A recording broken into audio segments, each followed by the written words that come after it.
ምሁራን እያሉ ሰው በጣም ሀብታም መሃይም ያዳምጣል። በቁም ነገር መድረክ ሰው ከሰው ይለያል። ሰውን ከሰው የሚለየው አቅሙ ነው። አንዳንድ ሰዎች እንደ ዛፍ ያድጋሉ፣ አንዳንድ ሰዎች ደግሞ ጉቶ ነው የሚሆኑት። ስታልፍ እንቅፋት ነው የሚሆኑት፣ አያድጉም። ጠላት ቀንስ፣ አለበለዚያ ዘመንህንና ጊዜህን ውጊያ ላይ ትፈጃለህ። your greatest enemy is ተስፋ መቁረጥ ነው። ገና ከመጣ ጀነራል ጦር ሜዳ እድሜውን የፈጀ መቶ አለቃ ሞር ኤክስፒሪየንስ አለው። ቀደም ቀደም አትበል እንዳትሆን ደም በደም ይባላል። ኖ በል ቀደም ቀደም አትፍራ። ለእያንዳንዳቸው እንደየአቅማቸው ሰጣቸው። ሰው ሁሉ ሰው ነው። እኔ በሶሻሊስት ፊሎሶፊ አንብቤያለሁ። በሶሻሊስት መንግስት ውስጥ ኖሬያለሁ። የሶሻሊስት መንግስታት የነበሩባቸውን አገሮች ከዩክሬን እስከ ቤላሩስ እስከ ኢስተርን ዩሮፕ እስከ ስሎቫኪያ እነዚህን አገሮች ሁሉ አይቻቸዋለሁ። ኮሚኒዝምና ሶሻሊዝም የሚያደርገውን ነገር አይቻለሁ። እኩልነት የሚለው አስተሳሰብ።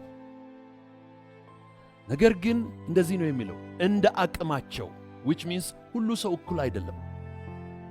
ለምን? ስጦታው ጸጋው እኩል ነው። ሁሉ ሰው ግን እኩል አቅሙን አላዳበረም። አቅም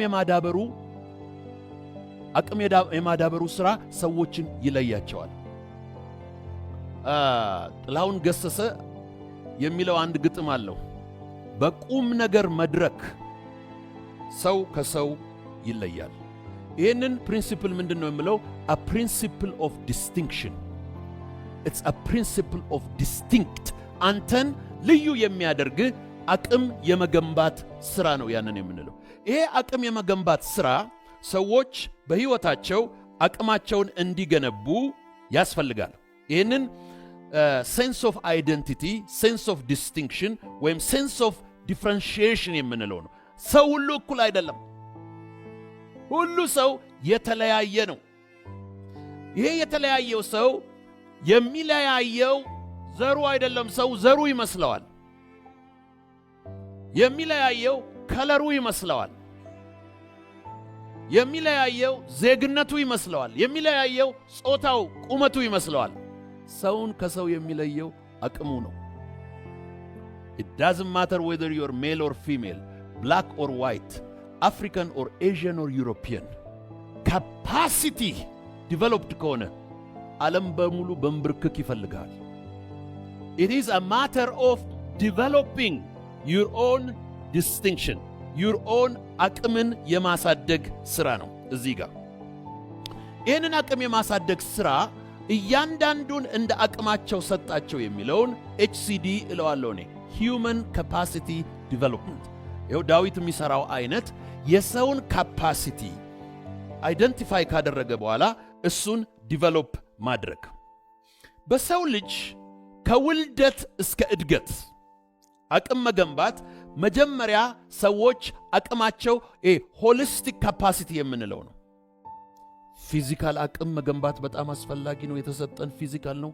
ዋረን ባፌት አንድ ነገር ይናገራሉ። የሰው ልጅ ሲወለድ አንድ ሰውነት ነው የተሰጠው።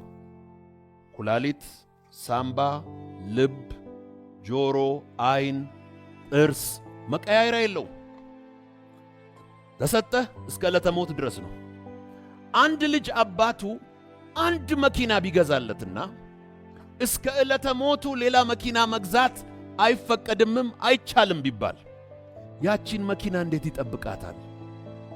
ዘይቷን፣ ጎማዋን፣ ማርሿን፣ መስታውቷን፣ ከለሯን እንዴት ይጠብቃታል? you are given one body። ሌላ ልብ የለህም፣ ሌላ ሳምባ የለህም፣ ሌላ አይን የለህም፣ ሌላ ጆሮ የለም፣ መለዋወጫ የለውም። so taking care of your body is physical capacity ማሳደግ የሚባለው ነው። ስፖርት መስራት፣ ጤነኛ ምግብ መብላት፣ እንቅልፍ መተኛት፣ ከሱስ ራስን መጠበቅ የምንላቸው ነገሮች። ሌላው ኢንተሌክቹዋል ካፓሲቲን ማሳደግ።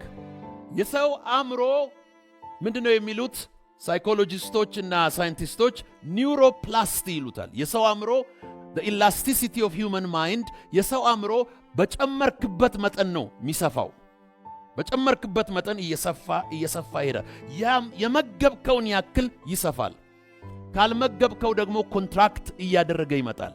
ለዚህ ነው አንዳንድ ሰዎች እንደ ዛፍ ያድጋሉ፣ አንዳንድ ሰዎች ደግሞ ጉቶ ነው የሚሆኑት። ስታልፍ እንቅፋት ነው የሚሆኑት፣ አያድጉም። why the elasticity of human mindን ፊድ የማታደርገው ከሆነ intellectual capacity ለሌለው ሰው ምንም አይሰጠውም። እንደ አቅማቸው ለአንዱ 5000 አቅሙ ነው፣ ለአንዱ 2000 አቅሙ ነው፣ ለአንዱ 1000 አቅሙ ነው።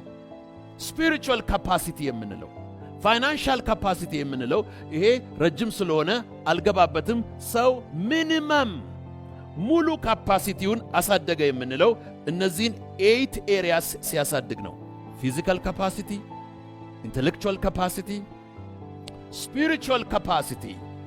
whatever religion, whatever faith you have to be connected with the divine. ሌላው ይሄ ሪሌሽናል ካፓሲቲ የምንለው ኢሞሽናል ካፓሲቲ፣ ዘመድ ማብዛት፣ ጠላት መቀነስ። as much as possible ጠላት ቀንስ፣ አለበለዚያ ዘመንህንና ጊዜህን ውጊያ ላይ ትፈጃለህ። as much as possible ጠላት ቀንስ። ጠላት መቀነስ፣ ዘመድ ማብዛት። ይሄ ሪሌሽናል፣ ይሄ ኢሞሽናል ኢንተለጀንስ የምንለው አንዱ ይሄ ነው። ዳንኤል ጎልማን ሃርቫርድ ዩኒቨርሲቲ የጻፈው ትልቁ መጽሐፍ በዚህ ላይ ነው። ሌላው ኤክስፒሪየንሻል ካፓሲቲ የምንለው ኤክስፒሪየንስ ማግኘት። ይሄንን እንደገና አሁን ኢኤክስ ኢንተለጀንስ ልክ እንደ አይኪው ኢኪው ብለውታል። ይሄ ኢኤክስኪው፣ ይሄ ደግሞ ኤክስፒሪየንስ ማግኘት። ከአዲስ ገና ከመጣ ጀነራል ጦር ሜዳ ዕድሜውን የፈጀ 100 አለቃ ሞር ኤክስፒሪየንስ አለው። ዲሲሽኑ፣ ሴንሲቲቪቲው ይችለዋል። ይህንን ኤክስፒሪየንስ ኢንተለጀንስ እንለዋለን። ፋይናንሻል ኢንተለጀንስ የምንለው እሱ በጣም ኢምፖርታንት ነው። ከዛም በኋላ ደግሞ ሞራል ካፓሲቲ ደግሞ ማሳደግ፣ ጥሩ ሰዎች መሆን፣ ህሊናን ማዳመጥ።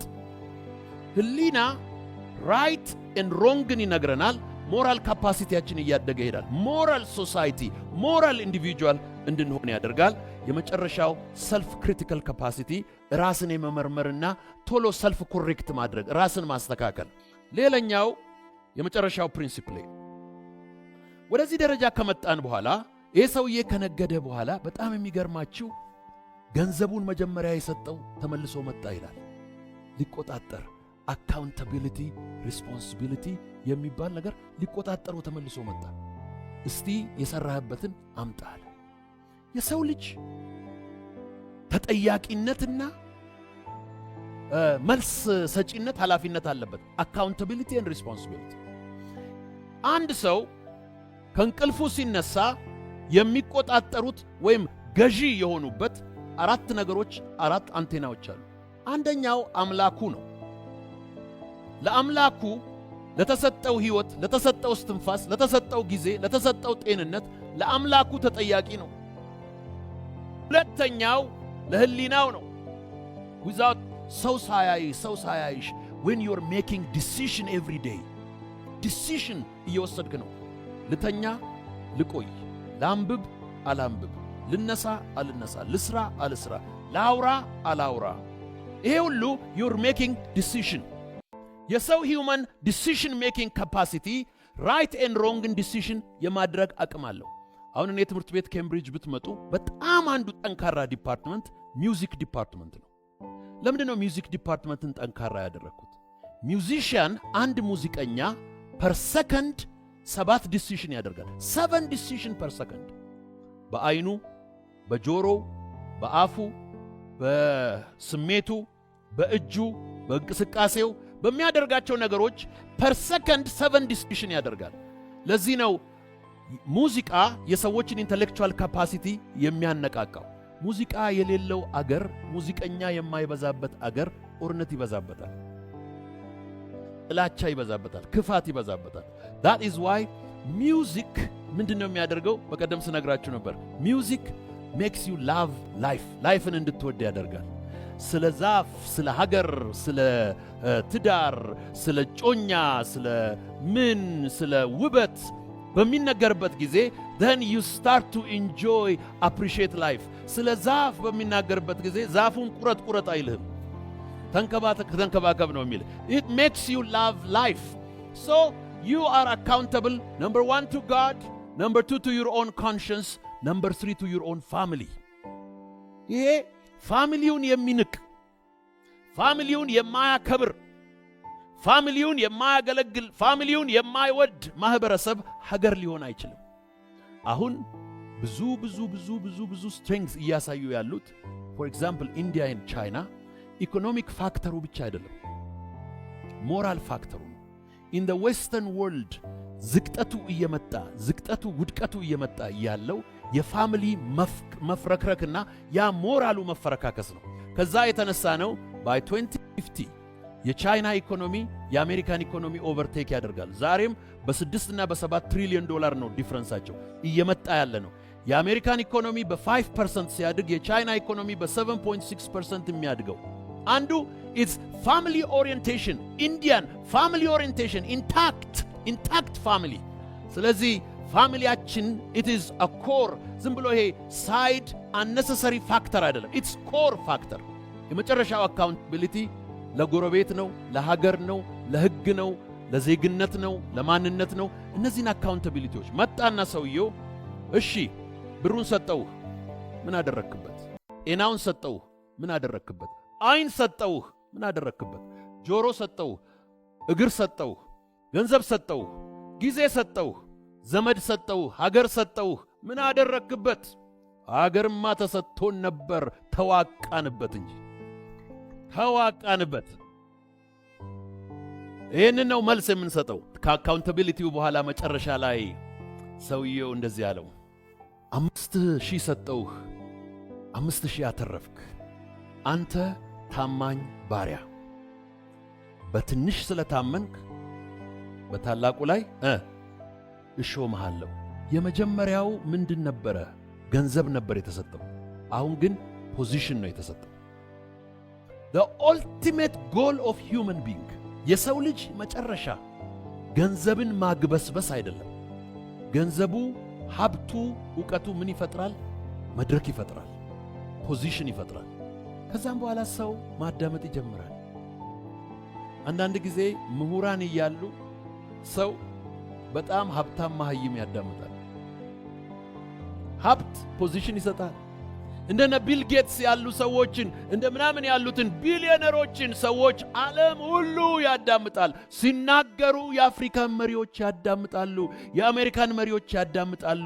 ፖዚሽን you're going to have position at the end። ፖዚሽን ደግሞ ምንድነው የሚሰጥህ? ስፊር ኦፍ ኢንፍሉዌንስ የሚባል ነገር አለ። ይሄ ስፊር ኦፍ ኢንፍሉዌንስ ሰዎች ኢንፍሉዌንስድ እንዲሆኑ በዛ ፖዚሽን ላይ ይሰጣል። እንደዚህ ያለው አንተ በዚህ ስለታመንክ እኔ ደግሞ በትልቅ ነገር ላይ እሾምሃለሁ። ሹመት ነው። ዛሬ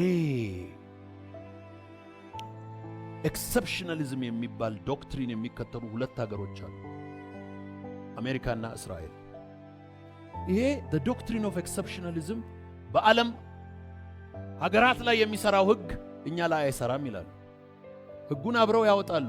ለምሳሌ ICC ኢንተርናሽናል ክሪሚናል ኮርት አሜሪካ ከመስራቾቹ መካከል አንዷ ነች። የአሜሪካን ሰው ግን እዛ ላይ እንዲከሰስ ወይም እንዲፈረድበት አይፈቀድም፣ አይመለከተንም። እኛ ፍርድ ቤቱን መስርተናል፣ ጠበቃ እናቆማለን፣ መክሰስ ማስፈረድ እንችላለን። በእኛ ግን አንከሰስበትም፣ አንፈረድበትም። ለምን? እንደዚሁ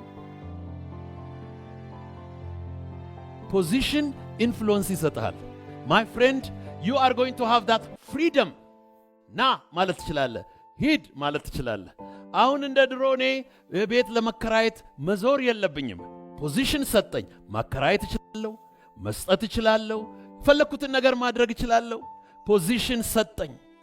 ዛሬ ብዙ ዓመት በፊት እህቴ 8ኛ ክፍል ስትማር እረዳት ነበረ ባለችኝ ትንሽ ገንዘብ። በጣም ትልቅ ነጥብ ስታመጣ በጣም ደስ አለኝና ስጦታ ልሰጣት ፈለግኩ። ልሰጣት የፈለግኩት ጂንስ ቀሚስ ነው። ፋሽን ነበር ያን ጊዜ። ይህንን የጂንስ ቀሚስ ልገዛ መርካቶ ሄድኩ። ሰውየውን ጠየቅኩት። ስንት ነው አልኩት። 400 ብር አለኝ። አዘንኩ። የለኝም 400 ብር። ከዛም በኋላ ወደ እህቴ ሄድኩ። ብታውቂ እኔ ማስበውን ነገር ብታውቂ ትገረሚያለሽ። ምንድነው? በ400 ብር የሚገዛ የጂንስ ቀሚስ ነው እኔ ላንቺ ያሰብኩት። የታል ታዲያ? ሐሳቤ ይበቃሻል አባ። ዛሬ ግን 40 የጂንስ ቀሚስ ልገዛላት እችላለሁ። ምንድነው? ፖዚሽንን ይቀይራል። ፕሮፊታቢሊቲ will give you influence።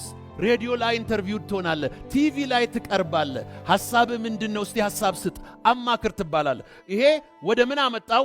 ወደ ፖዚሽን አመጣው። ከዛም በኋላ የመጨረሻውን ነገር ልንገራችሁና ልጨርስ። ይወርድና ይሄ ሰውዬ እንደዚህ ብሎ ዘጋ። ላለው የሌለውስ? ኢትዮጵያ ላይ አንድ እንደ ድግምት የተደገመ ቃል አለ። ይሄ ቃል ምን የሚል ነው መሰራችሁ? የለም የሚል ነው። ገንዘብ የለም፣ ሥራ የለም፣ ሰው የለም፣ ሰላም የለም፣ ሁኔታ የለም፣ መውጫ የለም፣ ቪዛ የለም፣ ፓስፖርት የለም፣ ምግብ የለም፣ ጤፍ የለም፣ ምን የለም፣ የለም። እና በጣም እኔ ከአሜሪካን መጥቼ ንግድ ፍቃድ ሳወጣ ወይም ባንክ ስሄድ በጣም የሚገርመኝ የለም ሲልህ እስማኤል እያረገ ነው የለም የሚልህ። የለም ይላል እየሳቀ። አለ ሲልህ ግን አለን ለማውጣት 4 ጊዜ ያመላልሳል። አለኝ ለሚል የለኝም ካለ ግን ያለው ራሱ ይወሰድበታል። ስለዚህ እኔ የምመራበት ፕሪንሲፕል ይሄ ነው። የትም ቢሄድ የፈለገው ነገር ቢያጋጥመኝ I don't have a sense የለኝም የሚል ነገር የለኝም። አለኝ። የማልገዛው ነገር የለም፣ የማልሄድበት ነገር የለም፣ የማልደርስበት ቦታ የለም። I have a sense of አለኝ። ያንተ የኔ ነው፣ የኔ ያንተ ነው። The future is bright። አንድ ነገር ልንገራችሁ። ዛሬ ዜሮዎች ምንም የሌላችሁ ሰዎች እንደዚህ ብለው የሚያዩዋችሁ አንድ ቀን እንዲህ ብለው አጠገባችሁ ያያችኋል። ከዛም በኋላ መጨረሻችሁ እንዴት እንደሆነ እንዲህ ብለው ያያችኋል። ሰው በቻሌንጂንግ ሁኔታ ውስጥ የሚኖር ፍጡር ነው። ሰው ጠላቶቹ እጅግ በጣም ብዙዎች ናቸው። እንቅፋቶቹ በጣም ብዙዎች ናቸው። ወጥመዶቹ በጣም ብዙዎች ናቸው። ትልቁ የሰው ልጅ ጠላት ግን ተስፋ መቁረጥ ነው። ተስፋ በፍጹም የሰው ልጅ ህልም ካለው፣ ራእይ ካለው፣ ፓሽን ካለው፣ በውስጡ የሰነቀው ነገር ካለ ተራራም ቢሆን በረሃም ቢሆን ባህርም ቢሆን ከፍዬ እሄዳለሁ ብሎ የማቋረጥ ትጥቅና እልህ ሊይዝ ያስፈልገዋል። እኔ በሕይወቴ ያለፍኩባቸው ከባባድ ቻሌንጂንግ ጊዜዎች ነበሩ እና እነዛን ቻሌንጂንግ ጊዜዎች ግን በእግዚአብሔር እርዳታም እንዲሁም ደግሞ ተስፋ ባለመቁረጥ በእምነት የኔ ሰው ሁሉ ሶርስ ኦፍ ኢንስፒሬሽን አለው፣ የሚገፋው ነገር አለ። አንዳንዱ ጥሩ ኢንቫይሮንመንት፣ ጥሩ ጓደኛ፣ እናት፣ ወንድም፣ እህት በቃ በርታ የሚለው ገንዘብ ሲጎሎ የሚሰጠው አለ። እንደዚህ አይነት ይሄ ደግሞ ምንም ነገር የሌለው ብቻውን በአውላላ ሜዳ እሱና አምላኩና ራእዩ ብቻ ሆኖ ሰንጥቆም የሚያልፋለ። your greatest enemy is quitting ወይም ተስፋ መቁረጥ ነው። እጅግ በጣም ብዙ ሰዎች ያንን እንዳደረጉ ይታየኛል። ቅድም ባነበብኩላችሁ ታሪክ ውስጥ ሰውየው 1000 የተሰጠው ምን አደረገ? ቀበረ። ለምንድነው የቀበረው? ሪስክ ሚቲጌሽን የሚባል ነገር አለ። ሪስኩን ፈራ። በኢትዮጵያ ብዙ የሚባሉ አባባሎች አሉ። አንድ አይን ያለው በአቧራ አይጫወትም። ለምን? ተጠንቅቆ መጫወት እኮ ይችላል። ስለዚህ ሰውየው አንድ አይን አለኝ ብሎ ቤቱን ቆልፎ መቀመጡ ነው። ባለ አንድ አይኖች ውጡና ተጫወቱ፣ አይዟችሁ፣ አትፍሩ። ነገር ግን በጥንቃቄ ተጫወቱ። አንዳንዱ ጎመን በጤና ጎመን በጤና ስጋም በጤና ዶሮም በጤና መብላት ይቻላል። ያ ማለት ሪስክን አቮይድ አድርግ፣ አትሞክር። ቀደም አትበል፣ እንዳትሆን ደም በደም ይባላል። ኖ በል፣ ቀደም አትፍራ፣ ቀደም በላ፣ አትፍራ። እነዚህ የሚባሉ እዩኝ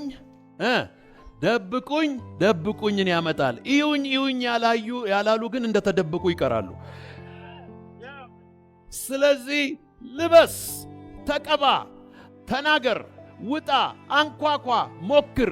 ይውኝ ደብቁኝን ያመጣል ብለ በር ዘግታ አትቀመጥ። get out of the door and try, and when you try enemies will come from everywhere ከአየር ላይ ከምድር ላይ ከመንደር ውስጥ ከኢንተርናሽናል ይመጣሉ። አንተ ግን ህልምና ራእይ አምላክን ከያዝክ ሰንጥቀት አልፈዋለህ።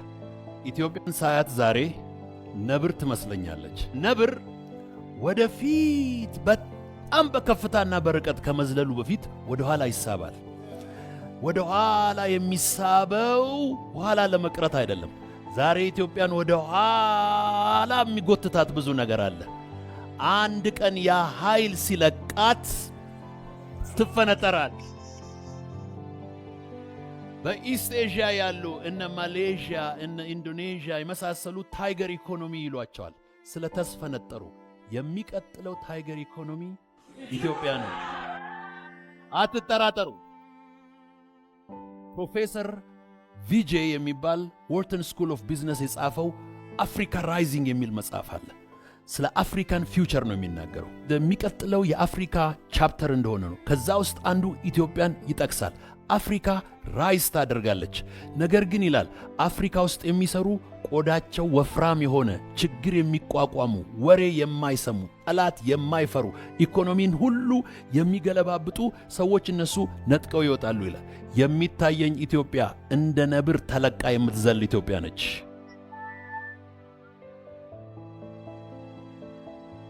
በአገር ደረጃም ተስፋ የቆረጠ በግልም ተስፋ የቆረጠ በቤተሰብም ተስፋ የቆረጠ ምን መልእክት ማስተላለፍ ትፈልጋለህ? በመላው ዓለም ኢኮኖሚ እንደ ዌቭ ነው የሚሄደው።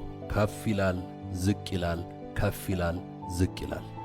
አሜሪካ በ1930ዎቹ the great depression የሚባል ኢኮኖሚ ነበር። ኢኮኖሚ በሙሉ ክራሽ ያደረገበት፣ በኒውዮርክ ያሉ ቢሊዮነሮች በሙሉ ኦቨርናይት ዜሮ የገቡበት፣ አሜሪካኖች ለዳቦ ለጨው ለስኳር የተሰለፉበት ጊዜ ነበረ። ነገር ግን ያ የጨለማ ጊዜ ያ የድህነት ጊዜ በመጣ ጊዜ ተስፋ ቆራጮች ብዙ ቢሊዮነሮችና ሚሊዮነሮች ከኒውዮርክ ፎቅ ራሳቸውን ወርውረው ገደሉ። ለምን? እንደሚያልፍ ስላላስተዋሉ። ከዛም በኋላ ብልህ መሪዎች መጡ፣ እንደ ፕሬዚደንት ሮዝቬልት የመሳሰሉ ትላልቅ ኢኮኖሚክ ሬቮሉሽንና ኢኮኖሚክ ፕላን መጡ። ኢኮኖሚ የሚቀየር ነው። ሁኔታ የሚቀየር ነው። ጦርነት የሚቀየር ነው። ዘረኝነት የሚቀየር ነው። እነዚህ ነገሮች ሁሉ ያልፋሉ። የማያልፍ የሰው ሕይወት ነው። አንድ ነገር ሁልጊዜ ይታየኛል። በኢትዮጵያን አየር መንገድ በአውሮፕላን ሁልጊዜ ስንሄድ የሚንገጫገጭ አውሮፕላን አልወድም። ልክ አውሮፕላኑ መንገጫገጭ ሲጀምር ፓይለቶቹ ሲት ቤልት አብሩ ይላሉ። ሆስተሶቹ ይመጡና እንደዚህ ይላሉ፣ በሚያንገጫግጭ አየር ውስጥ እያለፍን ስለሆነ ቀበቷቸውን እሰሩ ይላሉ። ከዛ ውስጥ የምወደው አንድ ቃል ነው፣ እያለፍን ስለሆነ። በሚያንገጫግጭ አየር ውስጥ በሚያንገጫግጭ አየር ውስጥ ያልተጓዝኩበት የአውሮፕላን አይነት የለም። ያልተንገጫገጭ አውሮፕላን የለም። ይኸው በሕይወት አለው። አለፍን። ኢትዮጵያም በሚያንገጫግጭ አየር ውስጥ አለች። የተጣላ ይታረቃል፣ የተራራቀ ይቀራረባል፣ ኢኮኖሚው ይቀየራል። የማይቀየር ነገር የለም። ሰነጣጥቀን አልፈነዋል።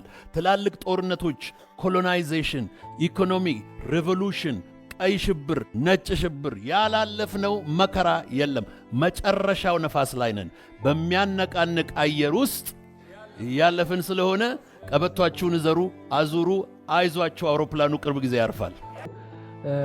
ሲሚንቶ ያለ ገንዘብ አይመጣም፣ የጉልበት ስራው ያለ ገንዘብ አይመጣም፣ ብረቱ ያለ ገንዘብ አይመጣም ማለት ነው እንጂ እንደው ዝም ብሎ ብቻ ያው እንግዲህ አንዳንዴ ምን አለ መሰለሽ፣ ያው እናንተው ሚዲያዎችም ችግር አለባቸው። ሚዲያዎች ችግር አለባቸው። እናንተ የሚያጸድቁት አሁን እንግዲህ የሚሰጡ ይጸድቃሉ አይነት ብቻ ሳይሆን እናንተም ራሳችሁ ተናጋሪዎቹ አቅራቢዎቹ የምትጸድቁ ነው የሚመስላችሁና ዋት ኢዝ ሰክሰስፉል ብላችሁ ስትሉ እንትና እኮ እንትና አርጋ እንደዚህ ተይዞ ነው እንትን በጎ አድራጎት ምናምን አያቋቁም ማለት ነው። ኢትዮጵያን ላለፉት ዓመታቶች በጎ አድራጎት የታደረሷት እሱ ፈጣሪ በቃ እሱ ሁሉም ቤቱ ይመልስ። ካለ የሚባል እኮ እንደዚህ አድርጎ ይሄንን ሁሉ ሰራተኛ ይዞ ፋብሪካ ይዞ ምናምን የማይታወቅ አለ።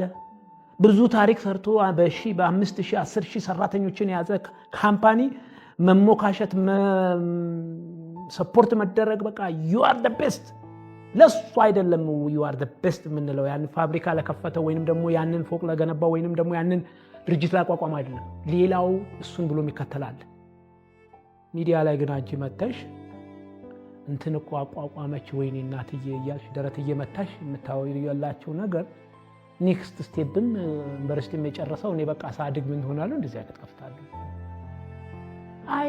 አይደረጋል እሱ ለምሳሌ ቢል ጌትስ እኮ ፋውንዴሽን አለው አይደል ግን ቢል ጌትስ ከመሆኑ በፊት ማይክሮሶፍት ከማቋቋሙ በፊት ፋውንዴሽን ነበረው እንዴ ራሱ ፋውንዴሽን ተዳዳሪ ነበር ምን ያው እንደሰማኑ ሰነፍ ተማሪ ነበር እንደውም ጓደኞቹ ነበር ሰፖርት የሚያደርጉት አለ አይሽ ይሄንን እዛ ላይ አድርሰሽ ከዛ በኋላ ወደዛ እንድትገቢ እኛም እንደዛ እንድንገባ ሰዎችን እንደዛ እንድናደርጋቸው ስለዚህ ብቻ ስናጠናቀቀው ገንዘብ የደም ስር ነው የሚሉም አንዳንድ አሉ ደስ ይሉኛል እውነት ነው የደም ስር እንትን እና ብቻ በጣም በርካታ ነገሮች አሉ በገንዘብ ከተነሳ ውለን ማደር አለብን ገብቶሻል አይደል የገንዘብ ጉዳይ ውለን እናድራለን ምክንያቱም በጣም ብዙ ክፍቾች ስላሉት አብዛኛውን ነገርህናል ከዚህ መማር ለቻለ በጣም ብዙ ነገር ነው የወሰድነው ኃይሌ ለማጠቃለል ለወጣቱ እንደው ቢያቀው ቢረዳው ብለህ መንገር የምትፈልገው ነገር ካለ ወጣቱ ይሄንን ራሱን ካወቀ በኋላ ሁለተኛው ነገር ማድረግ ያለበት ራሱን እንዳያታልል 1000 ሰው ማታለል ይችላል ዱት ነው ማለት ይባላል ይቅጣፍ ራሱን ያታለለለታ ግን የመጀመሪያ ተሸናፊ የመጀመሪያ ወዳቂ አሁን ትምህርት ቤት ውስጥ ምናልባት ኩረጃ ምናምን አልፏል እሱ በቃ ዩኒቨርሲቲ ገብቶ መስሎታል በቃ ወድቋል የመጀመሪያ ወዳቂ እሱ ሄዶ መጨረሻ ላይ እንደውም የማነው ፎቁን ማለት የወጣበትን ፎቅ በጨመረ ቁጥር የመሞትና ስብርብር ማለት ሬሳው ያለ መገኘት ቻንሱም እየበዛ ነው የሚመጣው ስለዚህ ይሄ ሰው ማድረግ ያለበት መጀመሪያ ላይ ይሄ ወጣት መጀመሪያ ላይ ራሱን እንዳያታልል ራሱን እንዳይሰርቅ መጀመሪያ አሁን ሁለት ነጥብ ሰጥሽ ከዛ ሶስተኛው ነጥቡ ይሄ ወጣት ጊዜ በጣም ኢምፖርታንት መሆኑን ማወቅ አለበት በዚህ በወጣትነቱ ሁሉ ነገር ሊያደርግ ይችላል በዛች በክፍል ውስጥ 5ኛ ክፍል ሆኖ ስለ 6ኛ ክፍል መስሪያው ጊዜ ነው እሱ ነው የሚያሻግረው ጊዜ አጠቃቀም በጊዜው መስራት ያለበትን ማድረግ መቻል አለበት